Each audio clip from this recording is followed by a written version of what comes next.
மருத்துவ படிப்புகளுக்கான நீட் தேர்வில் அதிர்ச்சியூட்டும் தகவல் வெளியாகியுள்ளது.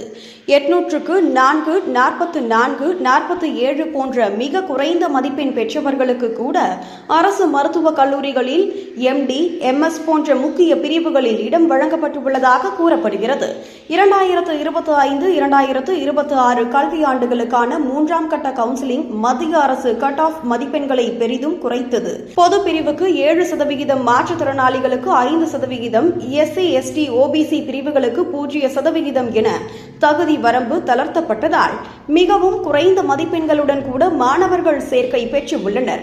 முன்னதாக குறைந்தபட்ச தகுதி அவசியம் என வலியுறுத்திய மத்திய அரசு இப்போது தனது நிலைப்பாட்டை மாற்றியிருப்பது கேள்விகளை எழுப்பியுள்ளது.